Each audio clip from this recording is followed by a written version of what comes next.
할렐루야. 오늘 예배 자리에 나오신 우리 사랑하는 성도님들 한 분 한 분을 주님의 이름으로 환영하고 주님의 이름으로 축복합니다. 우리 앞뒤좌우 옆에 계신 분들과 충분하게 인사 한번 나눌까요? 3일 동안 편하게 잘 지내셨습니까? 3일 동안 잘 지내셨습니까? 다시 한번 이렇게 축복하면서 인사합니다. 주님의 은혜와 사랑이 함께 하시길 축복합니다. 주님의 은혜와 사랑이 함께 하시기를 축복합니다. 감사합니다. 반갑습니다. 삶의 자리에 승리하셨습니까? 아무도 아멘 안 하시네요. 때때로 넘어질 때 있고 때때로 무너질 때도 있고, 사실 우리가 믿음으로 잘 승리하며 살아가는 삶이 쉬워요, 어려워요? 어려운 이유는 뭐냐면 내가 하려고 하기 때문에, 또 주님의 도우심과 은혜와 인도하심을 우리가 의지하지 못하고 그 주님의 은혜와 도우심 우리 가운데 함께 하시지 않으면 우리가 어렵고 힘이 듭니다. 내가 들려고 하면, 여러분 그 냉장고 드실 수 있으세요? 못 드시죠? 냉장고 어떻게 들면 돼요? 냉장고 들 수 있는 사람이 들어주면 들 수 있습니다.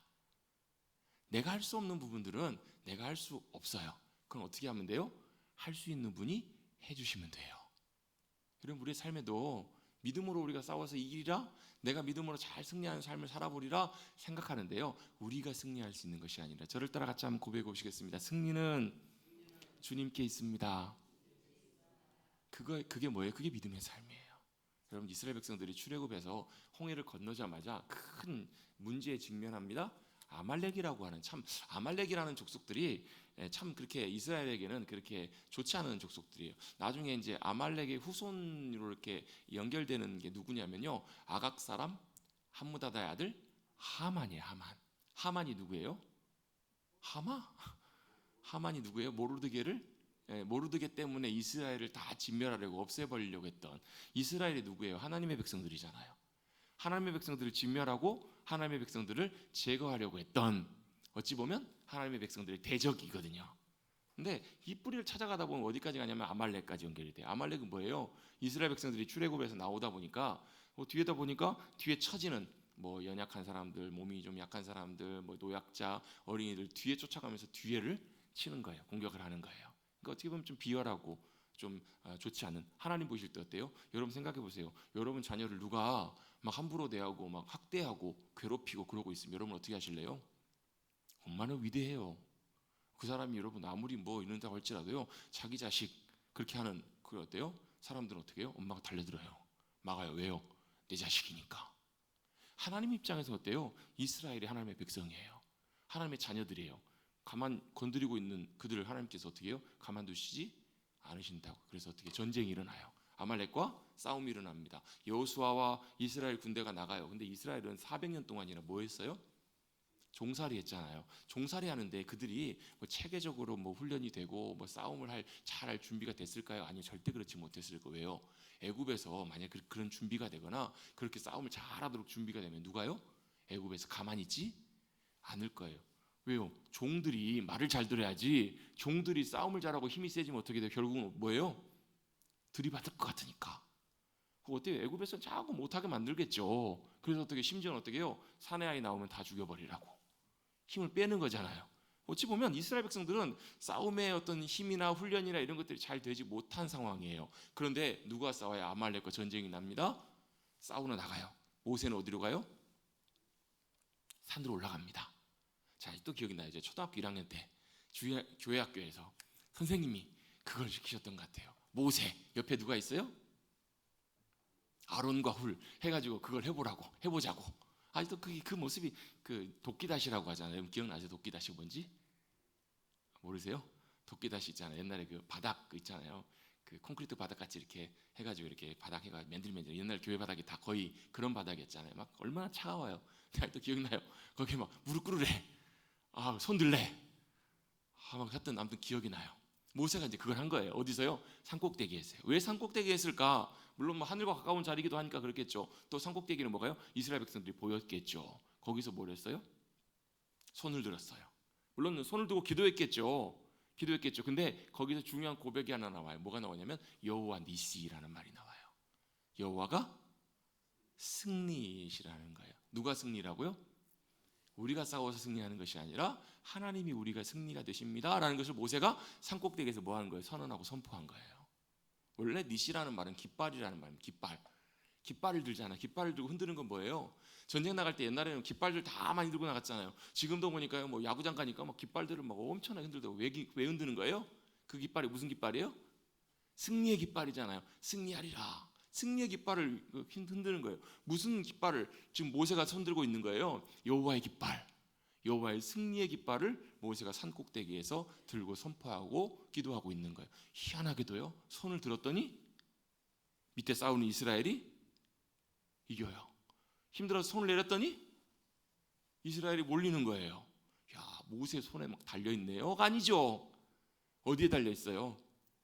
주님의 승리가, 우리의 승리가 되는 것, 거기에 그 승리가 달려있는 거잖아요. 이스라엘이 싸움을 잘해서 이긴 게 아니고 누가요? 하나님이 이스라엘의 승리가 되어주셨을 때 이스라엘이 아말렉과의 전쟁에서 이기잖아요. 그걸 위해서 모세는 뭐하고 있는 거예요? 계속 선포하고 있는 거예요. 하나님이 이스라엘의 승리가 되십니다. 깃발이 되십니다. 힘드니까 어때요? 아론과 훌이 뒤에서 앞에 잡아주잖아요. 그래서 이게 뭐예요? 협력하여서 하나님의 승리를 선포하고 우리에게 승리가 있는 것이 아니라 주님께 승리가 있습니다라는 것을 고백하는 그 놀라운 승리의 자리가 어디였냐면 아말렉과의 싸움의 자리였어요. 근데 이 싸움은 지금도 계속돼요. 지금도 여전히 언제까지요? 주님 다시 오실 때까지 계속돼요. 여러분, 우리가 많은 문제들이 있어요. 개인적으로 보면 각자 가정마다 문제가 다 있어요. 없는 집들이 없고요. 이 문제 해결되고 나면 또 다른 문제가 찾아와요. 이 어려운 문제가 해결되고 나면 또 다른 문제가 찾아와요. 왜요? 우리는 그 문제 싸워서 이기려고 하다 보니까 지치면 힘들어. 안 돼요. 막 넘어지고 자빠지고 막 두 손 들고 하다가 안 되면 어때요? 요즘 보면 막 왜 그렇게 자살하는 사람들이 많은지 모르겠어요. 다 뉴스에서 안 나와서 그렇지 보면요, 좀 알려져 있는 사람들 뭐 유명인들 뭐 이런 사람, 물론 아주 유명한 사람들이 아닌 경우도 많지만 좀 알만한 사람들 보면 다 막 스스로 목숨 끊었다고. 거의 이제 사망 원인이 안 나오면 대부분 보면 스스로 목숨 끊는 경우들이 많잖아요. 그런 경우들이 왜 그렇게 많은지 모르겠어요. 왜요? 너무 힘드니까, 감당하기 어려우니까. 왜요? 내가 싸워서 이길 수 없는 싸움을 우리는 계속 맞닥뜨리고 있는 거예요. 근데 우리에게는 중요한 길을 주님께서 보여주셨어요. 그게 뭐라는 거예요? 승리가 우리에게 있는 것이 아니라 하나님께 있습니다. 주님께 있습니다. 그래서 뭐 하는 거예요? 우리는 그 승리를 선포하며 믿음으로 누굴요? 주님을 의지하는 것, 그게 기도예요. 우리의 삶에 만나는 모든 문제들이 있어요. 그 문제가 다 뭐라고요? 그게 다 보면 본질적으로 뭐하고 똑같냐면 아말렉과의 싸움과 똑같아요. 우리가 만나고 감당하는 싸움들 누가요? 내가 싸움 잘해서 이겨요? 그렇잖아요, 여러분. 내가 딱 봐서 만만해. 싸워서 이길 것 같아요. 그럼 어때요? 뭐 가뿐하게 가가지고 발로 뻥 차버리면 이길 것 같아요. 그래가지고 실패한 경험이 있어요. 어디에? 아이성 전투.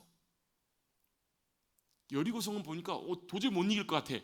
그래서 어떻게 해요? 말씀한 대로 그대로 순종해서 7바퀴 돌잖아요. 하라는 대로 그대로 해가지고 순종해서 여리고성이 무너지잖아요. 근데 여리고성 무너지고 나니까 어때요? 기고만장해져요. 야, 여리고성 이렇게 무너지고 우리 앞에서 우리가 승리해 놓으라고 누가 무너뜨리신 거예요? 교회 학교에서 가가지고 여리고성 누가 무너뜨렸냐 그래서 제가 안 무너뜨렸는데 애들이 선생님 얘가 왜 이래요? 그랬더니 진짜 걔 안 무너뜨렸을 거라고, 진실한 애라고. 이게 아니잖아요, 여러분. 여리고성은 누가요?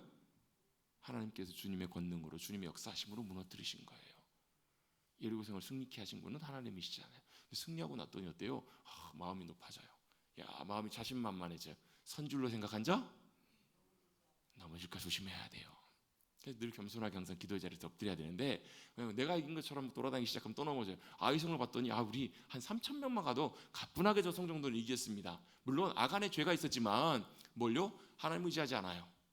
승리가 주님께 있음을 우리가 믿음으로 고백하지 못하고 내가 가서 달려나가서 이기려고 하면 나보다 훨씬 못하는, 내가 충분히 이길 수 있는 상대인데도 넘어지고 자빠지는 그런 일들이 일어나요. 왜요?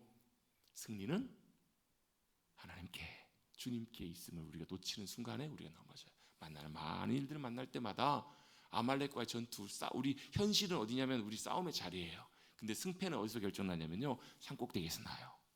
산으로 올라가십시다.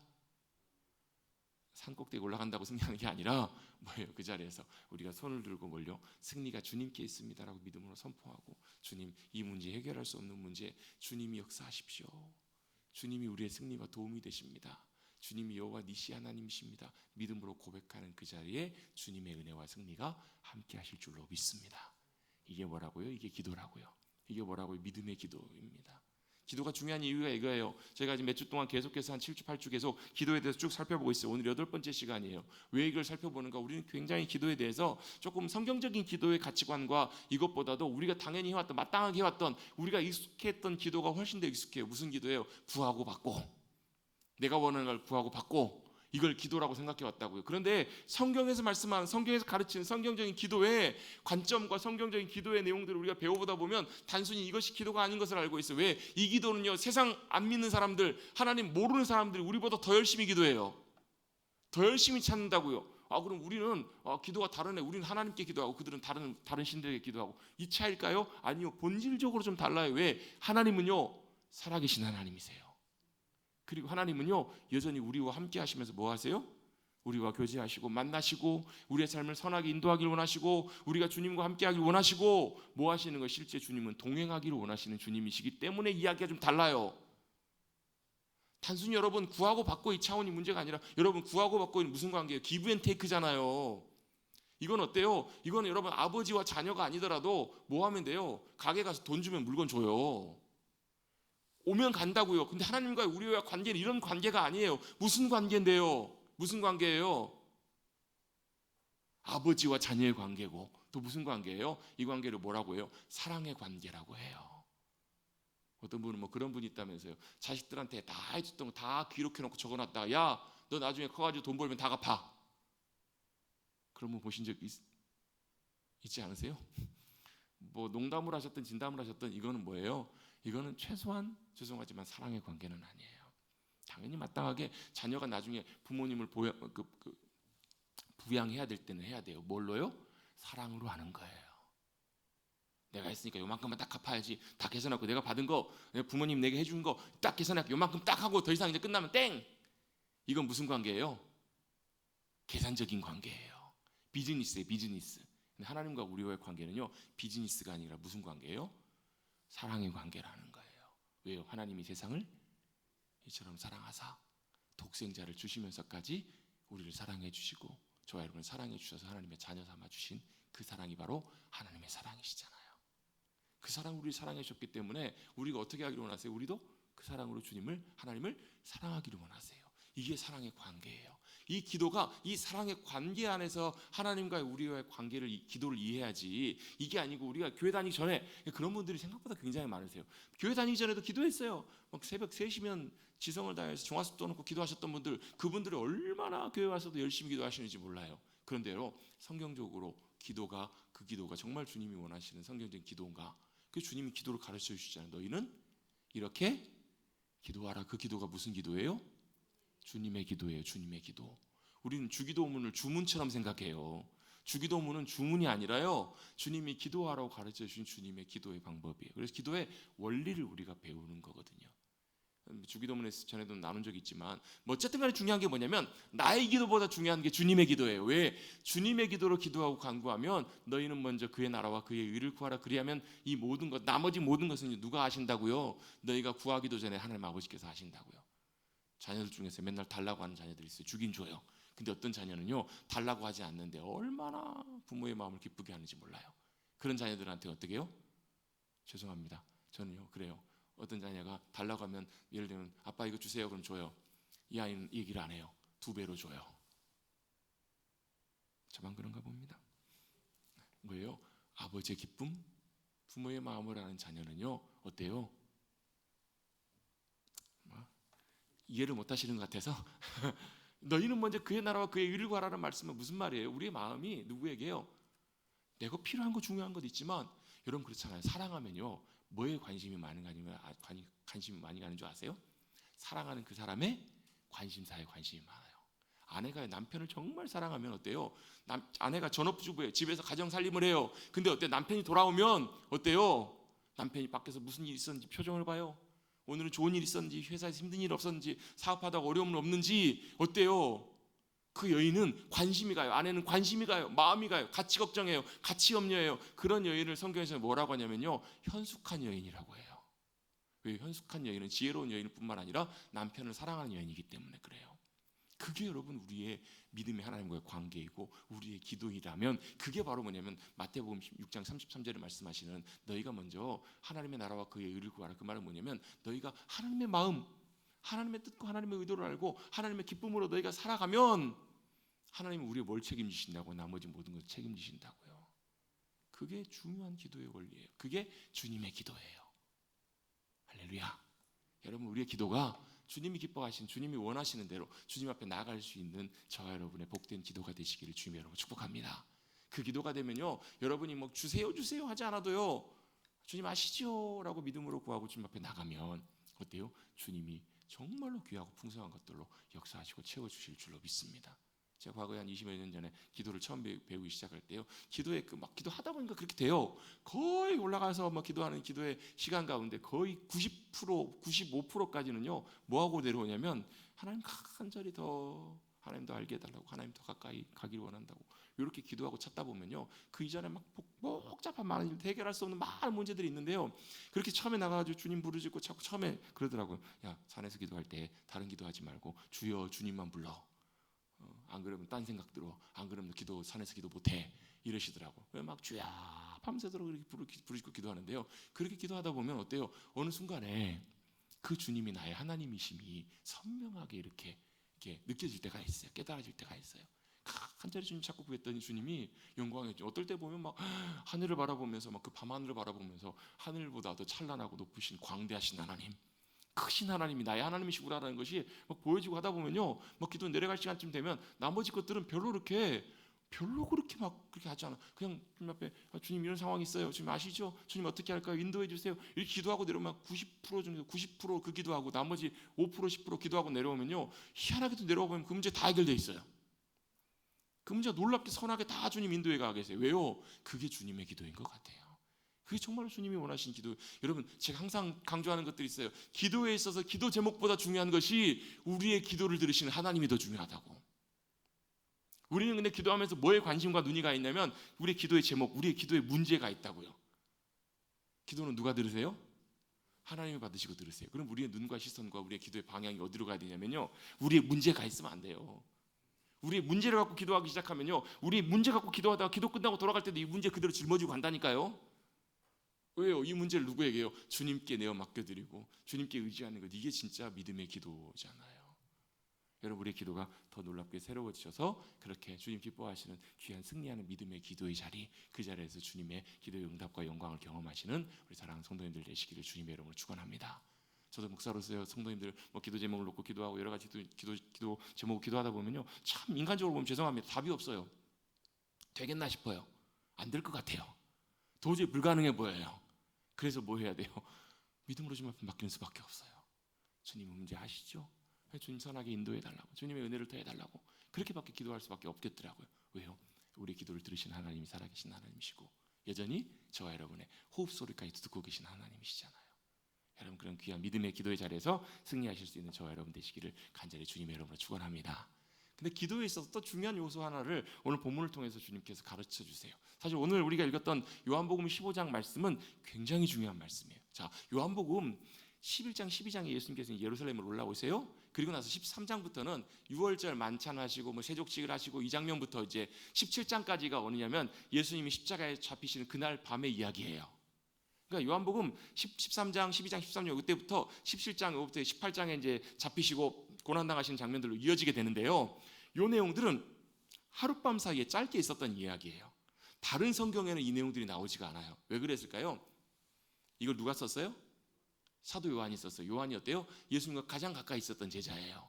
다른 사람들은 못 들었던 내용들을 예수님은 그날 밤 요한은 가장 중요하고 은밀한 얘기를 제자들에게 해주셨던 얘기를 요한이 기억하고 기록해 놓은 내용들이에요. 자, 예수님이 돌아가시기 직전에 하셨던 얘기면 중요할까요? 안 중요할까요? 중요해요. 그래서 여러분 요한복음 13장부터 이어지는 14장, 15장, 16장, 17장은 예수님의 기도예요. 17장 전체가 예수님의 기도인데요, 16장까지 이어지는 내용은 굉장히 중요해요. 나중에 여러분 한번 꼭 잘 한번 찬찬히 읽어보세요. 14장에 보시면 14장 1절부터 보시면 예수님이 이제 뭐 하신다고, 나 또 떠날 거야, 떠난다고 그러니까 제자들이 염려 걱정해요. 그랬더니 야, 너 염려하지 말고 걱정하지 마, 마음에 근심하지 마, 내가 떠나는 것이 너에게 유익이야. 내가 내 아버지 집에 너희 거할 곳을 예비하러 갈 거야. 그랬더니 누가요? 토마가 물어봐. 우리 어떻게 그 길 가요? 모르잖아요, 주님. 어떻게 가요? 그랬더니 주님이 하신 말씀이 내가 곧 길이요 진리요 생명이다. 누구 따라가면 된다는 거예요? 같이 한번 고백해 보겠습니다. 예수님 따라가면 됩니다. 예수님 손잡고 가면 됩니다. 제 고향집 어떻게 가시면 돼요? 어디 가가지고 어디로 가세요? 필요 없이 저하고 같이 가시면 돼요. 아버지 집 천국 가는 방법이요? 우리 몰라요. 누가 아세요? 누가 아셔요? 예수님이 아신다고요. 그럼 누구 따라가시면 돼요? 예수님 붙잡고 가시면 돼요. 여러분 예수님 손 꼭 붙잡고 가십시다. 안 가실라 봅니다. 안 가시려나 봅니다. 그래서 우리가 꼭 그래요. 제가 연세 많으신 어르신들을 위해서 기도해드리면서 꼭 그렇게 기도해요. 이제 임동을 앞두고 계신 분들에게도 기도하면서 주님, 사랑하는 귀한 우리 집사님, 권사님, 성도님, 예수님 손 꼭 붙잡고 주님과 함께 주님 부르심 따라 나가게 해주세요. 꼭 기도해요. 왜요? 내가 갈 수 있는 길이 아니에요. 우리가 몰라요. 돈으로도 못 가고요, 선행으로도 못 가요. 착한 일 많이 한다고 세상 사람들 그래 착한 일 많이 하면 간다고 천만의 말씀 만만의 공떡이에요.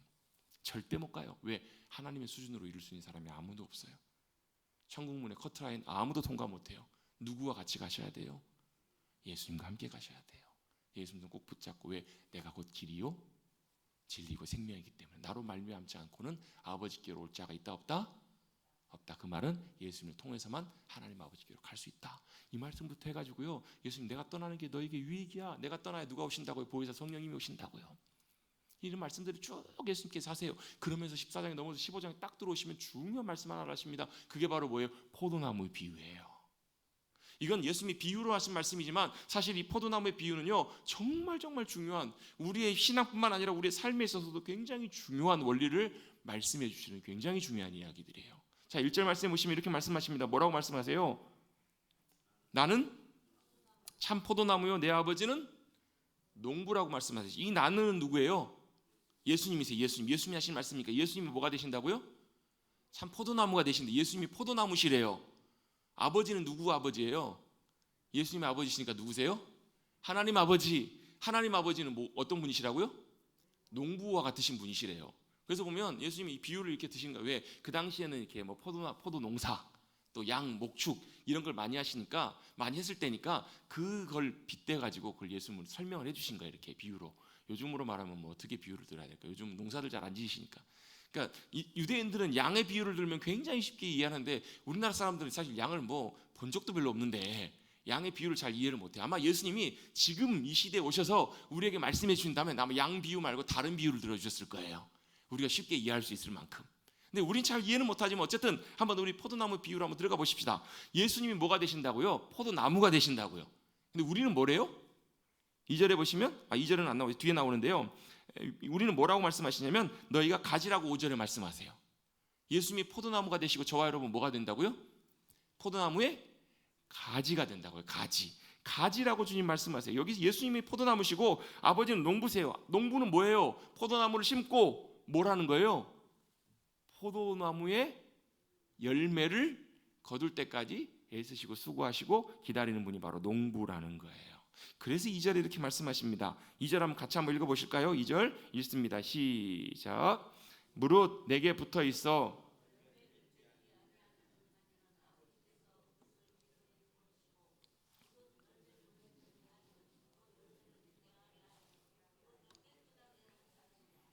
아멘. 이 사실 오늘 본문을 통해서 중요하게 말씀하시는 것이 딱 두 가지라고 생각해요. 하나는 뭐냐면 열매를 많이를 맺기 원하신다.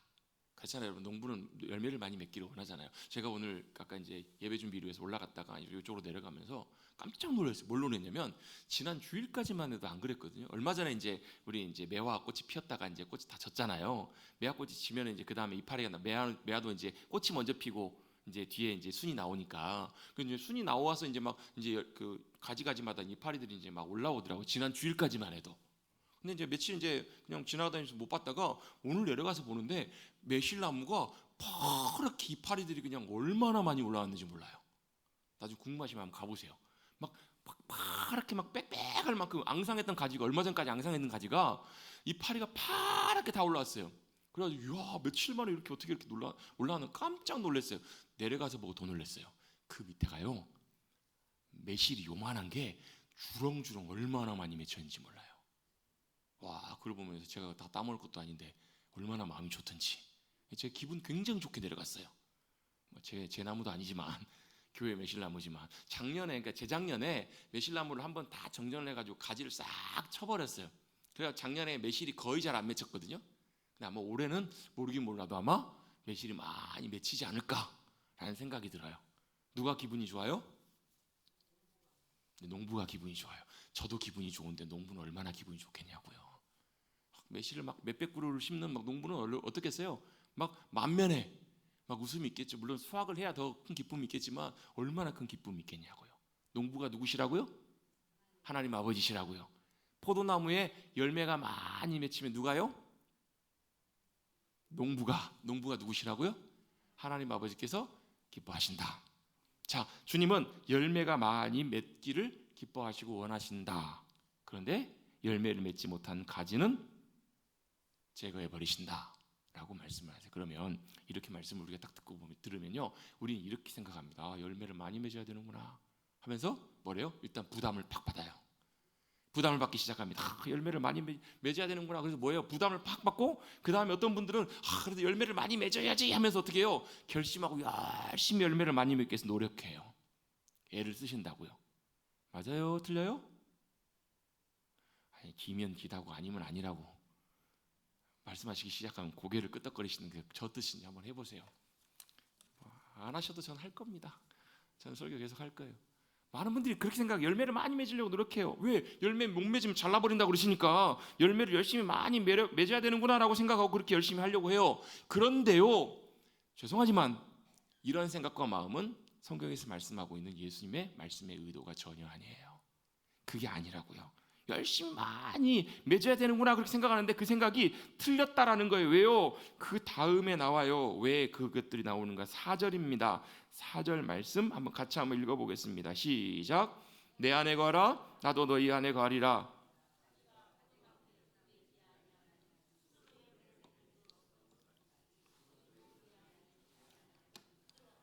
아멘. 제가 왜 그 말이 틀렸다라고 말씀드리냐면요, 성경에 그렇게 말씀되어 있기 때문에 그래요. 뭐라고요? 가지가 어떻다고요? 나무에 붙어있지 않으면 열매를 맺을 수가 없다고요. 5절에도 그 말씀이 나와요. 나를 떠나서는 너희가 아무것도 할 수 없다. 사람이 열매를 주님 안에 거할 때만 가능하다. 그 말은 무슨 얘기예요? 가지가 열심히 열매를 맺기 위해 노력한다고 맺을 수 있는 것이 아니라는 거예요. 내가 열심히 맺으려고 노력한다고 되는 것이 아니라 가지가 열매를 맺는 유일한 방법은 나무에 잘 붙어 있는 거예요. 여러분 꼭 기억하셔야 돼요. 깨달아질 수 있게 되기를 주님의 이름으로 축복합니다. 내가 열매를 맺는다고 맺어지는 것이 아니라 그 가지가 열매를 맺는 유일한 방법은 나무에 잘 붙어 있는 거예요. 나무에 잘 붙어 있다는 말이 무슨 말인가? 예수님 이렇게 표현하세요. 너희가 내 안에 거하고 내가 너희 안에 거하는 것이라고 설명하고 계세요.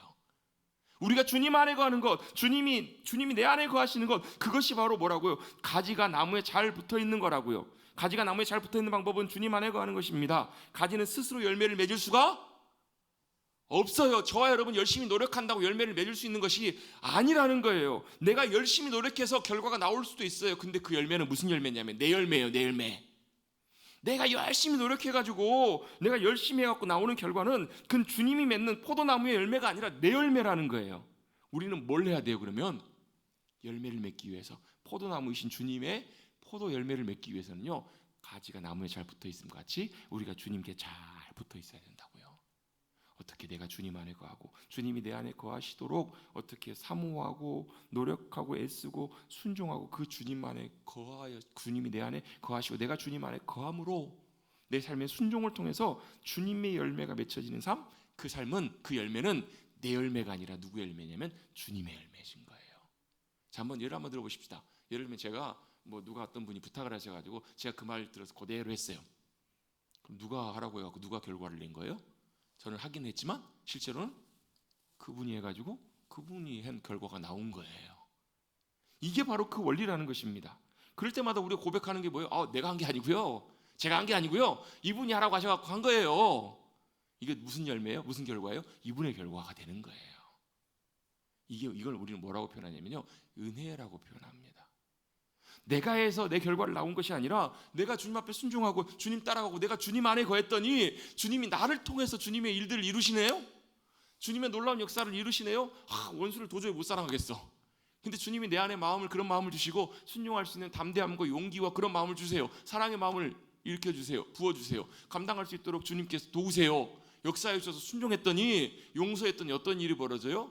놀라운 사랑의 열매가, 놀라운 용서의 열매가 맺히네요. 그랬더니 어떻게 그렇게 하셨어요? 뭐라고요? 그거 제가 한 게 아니고요, 은혜예요. 주님의 은혜예요. 사도 바울이 그렇게 고백하잖아요. 나의 나 된 것은 내가 한 것이 아니고 주님의 은혜가 나와 함께 하셨기에 주님의 열매라고 고백하잖아요. 이게 바로 뭐냐면 포도나무의 열매 맺는 삶이에요. 이게 여러분 굉장히 중요한 이유가 이것입니다. 이게 안 되면 누구의 열매를 맺냐면 우리가 열심히 노력하고 우리 열매를 맺는다고요. 여러분 물론 열매하면 제일 많이 생각나시는 게 뭐예요? 열매를 많이 맺어라 그러면 우리는 못에 박혀 있는, 우리 생각 속에 박혀 있는 생각이 있어요. 뭐예요? 전도해가지고 몇 명 전도했는가? 어떤 교회 가보면 뒤에다 붙여놔요. 이름 싹 써가지고 몇 명이었는데 막 붙이고 막 이래요. 이거 열매, 물론 영혼의 열매도 참 중요해요. 근데 여러분 이거는 여러분 한 부분이지, 진짜 중요한 부분은 여러분 전도뿐만 아니라 우리의 삶, 우리의 말, 행동, 성품, 이 모든 것들을 통해서 주님의 열매가 맺혀지는 삶이 바로 포도나무의 삶이라는 거예요.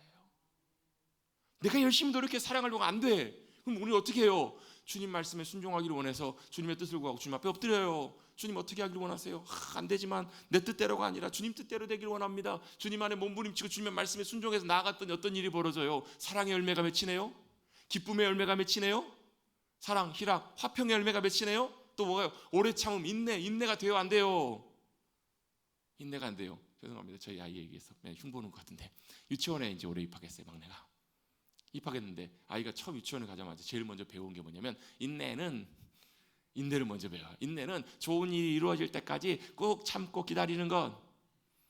그걸 이제 맨날 배우니까 계속 줄줄줄 해요. 근데 그대로는 못 해요. 아직 아이니까 잘 못 해요. 근데 그걸 끊임없이 배워요. 언젠가는 어느 순간에는 그것이 자기 삶에서 중요한 기준으로 참아야 될 때 참고 인내하는 결과가 언젠가는 되겠죠. 어떻게 내가 주님 안에 거했더니 주님의 말씀이 내 안에 거하시고 역사하셔서 어떻게 해요? 내 삶을 붙잡아 주시는 거예요. 내 삶을 역사해 주시는 거예요. 두려움과 염려가 찾아올 때마다 어떻게 해요? 너는 두려워하지 마라. 마음을 강하게 하고 담대히 하라. 내가 너와 함께 할 거다. 이 말씀이 내 안에 역사하시기 시작해서 담대하게 순종해서 일어났더니 어떤 일이 벌어져요? 주님의 은혜가 내 삶을 통해 주님의 역사를 이루세요. 주님의 일들을 이루시더라고요. 오래 참아주고요. 오래 참음, 또 양선, 자비, 양성, 충성, 온유, 절제, 이런 삶의 열매들이 내 열매가 아니라 누구의 열매세요? 그걸 우리는 뭐라고 해요? 무슨 열매예요? 뭐예요? 9가지 열매예요. 저 우리 밖에 로비 가르쳐 있잖아요. 괜히 그림 집사님이 수고해요. 괜히 그려놓으셨네. 그걸 뭐라고 해요? 성령의 9가지 열매라고. 성령의 9가지 열매는 우리가 노력해서 맺는 것이 아니라 우리는 뭘 애써야 돼요? 성령님께 순종하도록, 주님께 순종하고 주님 안에 거하도록 애쓰고 노력하는 거예요. 그러면 누구의 열매가 맺히냐면 내 열매가 맺히는 것이 아니라 주님의 열매가 맺혀요. 이걸 주님이 우리에게 말씀해 주고 계시는 거예요. 그래서 너희가 뭐 하라고요? 내 안에 붙어 있기를 원하라. 5절 말씀 한번 같이 한번 읽어봅니다. 5절은 여러분 꼭 한번 암송해 두세요. 나중에 5절 7절 말씀들은 꼭 나중에 암송해 두시면 좋아요. 5절 한번 읽어봅니다. 시작. 나는 포도나무요 너희는 가지라. 그가 내 안에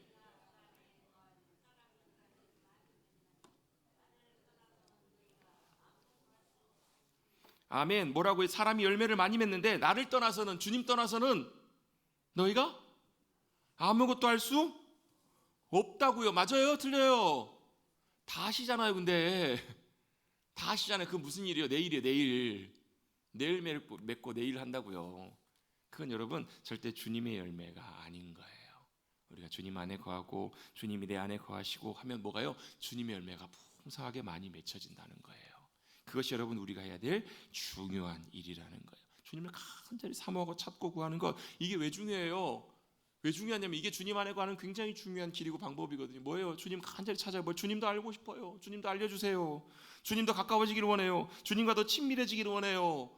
여러분 이것이 우리의 열망이 되고 우리의 기도가 될 때요, 뭘 알아요? 주님의 마음을 알고 주님의 의도와 뜻을 알아서 거기에 우리 맞춰지게 돼요. 그게 뭐예요? 관계예요. 관계. 무슨 관계예요? 사랑의 관계이고 친밀한 관계이고, 그걸 쉽게 해요. 친구 관계.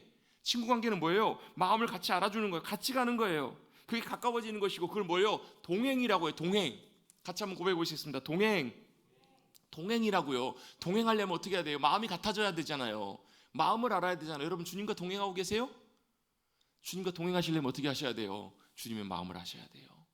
주님의 뜻과 주님의 의도와 인도하심과 계획을 아셔야 돼요. 왜? 그걸 알고 내가 거기에 맞춰서 같이 가야지. 그게 동행의 삶이 되기 때문에 그래요. 여러분 그걸 같이 가게 되고 그렇게 알게 되면 뭐가 되냐면요, 주님을 사랑하는 삶이 가능해져요. 왜? 주님이 나를 사랑하신 그 사랑을 아니까. 주님이 딱 한 가지 말씀하세요. 들으라 이스라엘아, 이스라엘아 들으라 라고 말씀하셨던 딱 한마디 말씀. 무슨 말씀이세요? 내가 너희 하나님, 유일한 하나님이시니 마음과 뜻과 힘을 다하여 하나님을 어떻게 하라고요? 사랑하라고요. 하나님 사랑하는 것, 그것이 딱 하나 하나님께서 원하시는 거예요. 하나님 사랑하려면 어떻게 하셔야 돼요? 알아야 되잖아요. 만나보셔야 돼요. 하나님을 만나고 또 만나고 또 만나고 알아가면서 어때요? 여러분 사람을 알아갈 때 어떻게 해요? 하루 한 번만에 한 번 만나고 알아봐요? 그 사람을 만나면서 어때요? 그 사람의 삶, 스타일, 성품, 말투, 또 그 사람의 됨됨이 이런 것들을 보잖아요. 알면 할수록 어때요? 그 사람 잘 알아가잖아요. 근데 그 사람이 어때요? 참 좋은 사람이에요. 봤더니 어떻게 갈수록 그 사람의 매력에 빠져들어가요. 갈수록 그 사람의 좋은 성품 가운데 어떻게 돼요? 자꾸 따라가요. 그럼 어떻게 돼요? 더 가까워져요. 더 사랑하게 돼요. 하나님이 그런 분이세요. 하나님을 알면 알수록 한번 고백하고 싶겠습니다. 참 좋으신 하나님, 선하신 하나님, 나를 사랑하신 하나님, 신실하신 하나님. 여러분 이거 오늘 밤새도 끝이 없어요. 언제까지? 우리 죽을 때까지 주님 다 알아가도 모자란다고요. 그 주님 우리가 알면 알수록 하나님 정말 신실하신 하나님이시구나라는 것을 우리가 알게 되고 경험하게 되고 깨닫게 되면요, 우리의 삶의 모든 것이 다 무너지는 것 같아도 그러할지라도 하나님은 신실하시잖아요 라고 고백할 수 있게 돼요. 그게 바로 뭐냐면 그것이 하나님을 알고 하나님을 사랑하는 거예요. 그게 여러분 우리의 삶을 이끌어 가셔야 돼요. 그게 우리의 기도가 되셔야 돼요. 그게 안 되면 뭐가 나냐면요, 자칫 잘못하면 마르다처럼 돼요. 마르다가 뭐였어요? 주님 위해서 열심히 준비하고 수고했어요. 근데 마리아는 뭐 하고 있어요? 예수님 발 앞에서 예수님 보고 예수님 말씀 듣고 예수님 좀 더 어떻게든지 같이 있으려고 그렇게 하고 있어요. 마르다 입장에서 어때요? 심술이 나는 거예요. 서운해요. 섭섭해요. 왜요? 자기는 이렇게 고생하고 있는데. 누굴 위해서요? 예수님 위해서 이렇게 고생하고 수고하고 있는데 마리아는 이렇게 하고 있는 거예요. 가가지고 왜요? 그 마르다가 정말로 주님을 사랑하는 마음으로 온전한 마음으로 그렇게 했다면 섭섭하지 않아요. 서운하지가 않다고요. 근데 어때요? 주님을 위해서 잘 해보려고, 주님께 좋은 것 드려보려고 해보려고 자기가 어떻게 해요? 열심히 수고하고 있으면요, 섭섭해요. 안 알아주면 서운하다고요. 또 뭐가요? 비교가 돼요. 나는 이렇게 고생하고 있는데 너는 이렇게 편하고 있어. 그럼 어때요? 비교된다니까요. 그 예수님한테 가서 따지잖아요. 예수님 좀 혼 좀 내주세요. 나 이렇게 하고 있잖아. 예수님 뭐라고 말씀하세요? 아니야, 미안하지만 마리아는 제일 좋은 걸 선택했어. 그게 뭐라는 거예요? 주님도 알고 주님도 사랑하고 주님과 함께 시간을 보내기를 원하는 그걸 선택했다라는 거예요. 여러분 누가 헌신한 줄 아세요? 마리아는요, 자기 전부를 주님 앞에 다 깨서드려요. 기쁨으로. 왜? 그만큼 주님을 더 사랑하고 주님을 더 알게 됐으니까. 여러분 바로 이것이 주님 안에 거하는 삶이에요. 주님을 더 알기를 원하고 주님을 자꾸 구하게 되면 여러분 어때요? 주님도 우리 안에서 더 풍성하게 역사해 주세요. 그럼 뭐가요? 주님의 열매가 저와 여러분을 통해서 나타나는 거예요. 나를 떠나서 너희가 아무것도 할 수 없다. 내가 주님과 상관없이 내 마음대로 내가 열심을 하다 보면 내 독자적인 내 열매를 맺는 거예요. 그런데 여러분 주님 안에서 주님의 열매를 맺는 삶은 어때요? 내가 할 수 없는 것을 알기 때문에 어떻게 전적으로 주님을 신뢰하고 의지하게 돼요. 내가 안 되기 때문에 주님 믿음으로 붙들고 그 안에 들어가 잠겨요. 주님 아니면 안 됩니다. 여러분 내가 이 자리에 서 있는가 아닌가를 어떻게 알면 되냐면요, 내가 4절 5절 이 포도나무의 비유의 삶을 살고 있는가 아닌가를 어떻게 아냐면 이렇게 내가 고백하고 있는가라고 보시면 돼요. 주님 아니면 안 됩니다. 도저히 주님 아니시면 아무것도 할 수 없습니다. 주님 아니면 안 됩니다. 이걸 고백하고 의지하는 것, 이게 바로 내가 주님 안에 거하는 삶이는 거예요. 이게 가능해질 때 우리의 삶에 주님의 풍성한 열매가 맺혀질 줄로 믿습니다. 주님은 이렇게 열매가 많이 맺기로 하세요. 또 한 가지는 뭐예요?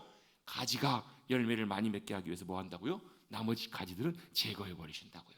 이걸 뭐라고 표현하는가? 2절에 보시면, 2절 맨 뒷부분에 보시면 무릇 열매를 맺는 가지는 더 열매를 맺게 하려 하여 그것을 깨끗하게 하시느니라 라고 말씀하세요. 주님은 뭐 하신다고요? 우리의 더 풍성한 열매 맺는 삶을 위해서 뭐 하세요? 정결하게 하세요. 방해되는 것들을 제거해 버리세요. 왜? 열매 맺는 삶을 살기 위해서요. 제가 뭐 저를 잘은 모르지만 사과 농사 지으시는 분들이 사과꽃이 보통 5개씩 이렇게 올라오잖아요. 그러면 하나 빼놓고 나머지는 다 따버린다고 하잖아요. 왜요?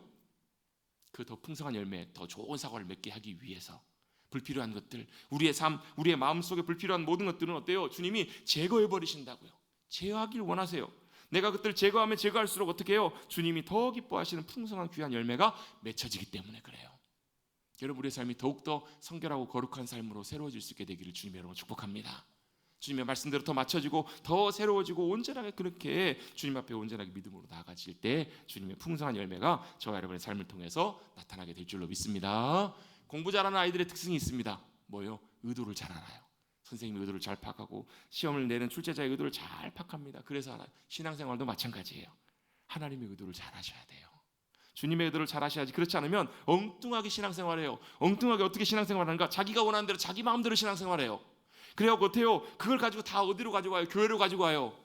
그래서 교회가 뭐가요? 오만 가지 가득 찬 것 넘칠 때가 있어요. 교회 보면 잡다한 것들이 쫙, 그걸 주님 뭐라고 말씀하세요? 시장바닥이 됐다고. 내 전을 장사하는 집으로 만들지 말라. 강도의 구렬로 만들었다. 그게 뭐예요? 오만 가지가 다 들어와 있는 거예요. 그게 아니라고요. 열매는 어떻게 맺어요? 주님의 방법으로. 주님 안에 거할 때만 맺혀져요. 어떤 목사님 그런 얘기를 하시더라고. 어느 교회 설교 부탁을 가셨는데 그 교회 큰 교회였나 봐요. 그 교회 로비에 들어갔더니 자동차가 그 로비에 들어가 있더라는 한 대가. 그리고 옆에 오토바이가 쫙 서 있더라는 거예요. 뭡니까? 라고 그 인도하시는 목사님한테, 부목사님한테 물어봤더니 그게 전도왕 1등 시상이래요.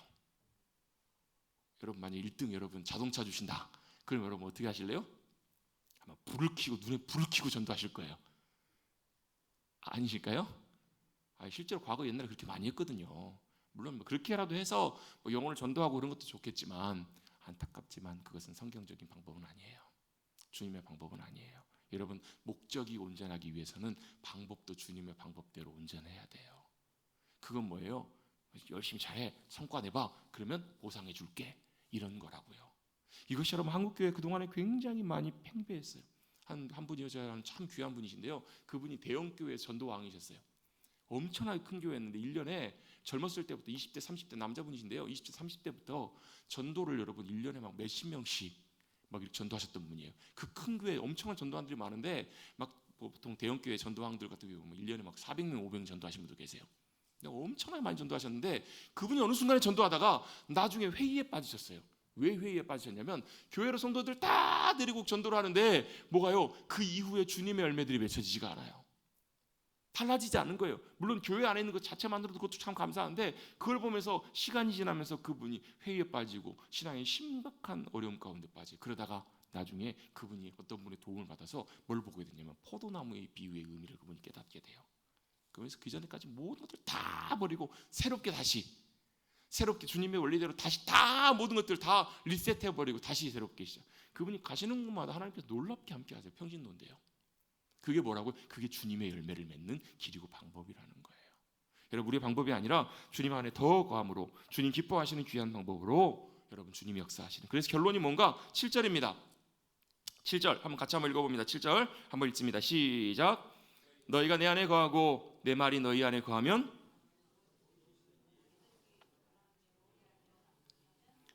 아멘. 여러분 막 7절만 떼가지고 이렇게 말씀 읽으면 어때요? 다 아멘 하실 거예요. 뭘요? 무엇인지 원하는 대로 구하라 그리하면 이루리라. 봐봐요, 커지잖아요 목소리가.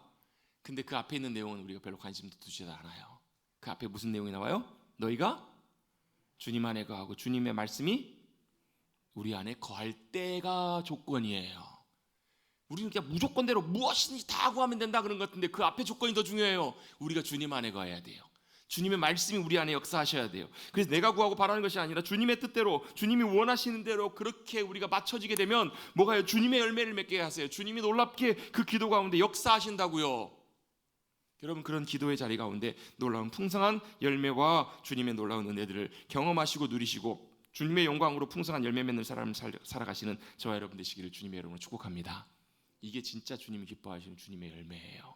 이러한 주님의 열매가 우리의 삶 가운데 우리의 영혼 가운데 맺혀지고 있는가? 이게 아니라면 죄송합니다 이런 말씀드려서 교회를 몇십 년을 다녀도 내 직분이 뭐고 신앙생활을 얼마나 많이 하고 내가 봉사를 얼마나 많이 하고 많은 업적을 남겨도 이건 절대 주님의 열매가 아닙니다. 제가 장담합니다. 주님의 열매는 주님 안에서 주님의 길과 방법대로 주님 따라갈 때 주님 안에 거할 때 맺혀지는 열매예요. 이건 여러분 주님과 상관없는 열매예요. 여러분 주님 안에 거하심으로 주님과 함께 주님의 말씀이 우리 안에 역사해 주셔서 그 말씀 따라 믿음으로 순종함으로 우리의 삶에 풍성한 주님의 열매가 맺혀지시는 저와 여러분들이 모두가 되시기를 간절히 주님의 이름으로 축복합니다. 아멘. 포도나무 열매 많이 맺히시는 가지가 되십시다. 누구요? 그 열매는 내 열매가 아니라 주님의 열매이세요. 이 말씀들이 더 앞으로도 더 풍성하게 깨달아질 수 있게 되기를 간절히 바랍니다. 우리 함께 찬송하고 함께 우리 합심해서 기도합니다. 431장입니다.